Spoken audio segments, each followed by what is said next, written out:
The next one I'll look at, which is much more relevant to uh, the transition to a platform cooperative. So what we have here is different types of members that you would have, and different stakeholders in a sense with the ecosystem, and the types of ownership, how those shares might work, what type of rights that ownership provides to those members, as well as the responsibilities that they might have and how they can get involved in the platform itself. So we have external stakeholders. Again, this over here on the left represents the level of the depth of engagement and operational engagement. What you traditionally have is non-operational and operational members, and that exists on a kind of spectrum in a cooperative in some way. So external stakeholders, now getting lots of different organizations involved and collaborating across an ecosystem is something that I'll talk about a little bit later. So the prosumers are, again, boring term, thinking through different ways of having naming conventions for this is something to work through.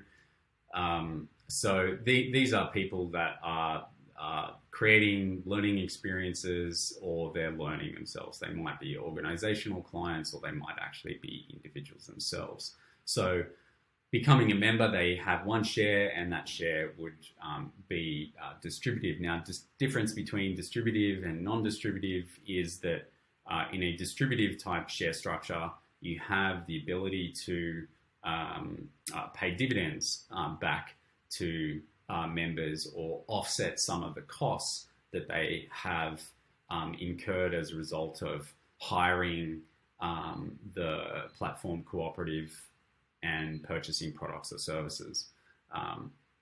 So they would have a distributive share. They would get one share. Again, when you join a co-op, you become a member, you get issued a share that represents your ownership and involvement within the cooperative. Those particular member types would be able to vote on proposals. They'd have a sortition representative in the Guardian Circle, which I'll talk about in a moment. They can submit ideas for improvement, platform infrastructure, and vote on other ideas. Can willingly contribute energy and expertise to work streams, and I'll talk about that in a moment. Contributors, again, similar. However, these are the people that start actively contributing their energy and expertise to work streams, and I'll talk about that again in a moment in the context of the work streams.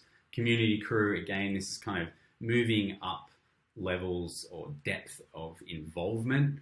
So as people start contributing more of their energy, their time, their expertise to the platform ecosystem, that might be designing courses, that might be iterating on the platform technology itself, that might be redesigning different parts of it from a user experience perspective.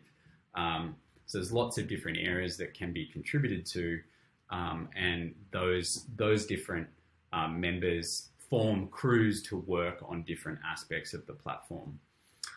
So these are kind of non-operational, and then we have operational. These are essentially would be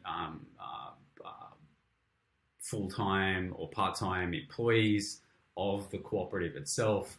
They would have distributive shares. They can accrue shares as a result of their involvement, and they have different levels of governance involvement and responsibilities. Guardians, these are analogous to board members. These are the ones that are ensuring the strategic alignment, values alignment, purpose, mission of the organization, and making sure that the organization is heading in the direction that represents the interests of the community.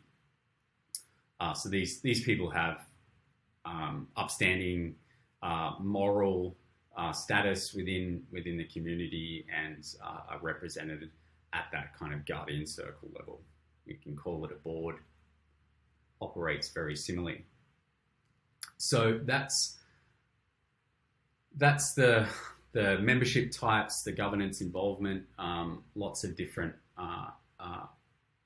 intersecting areas to this, but I'll go through some of that now.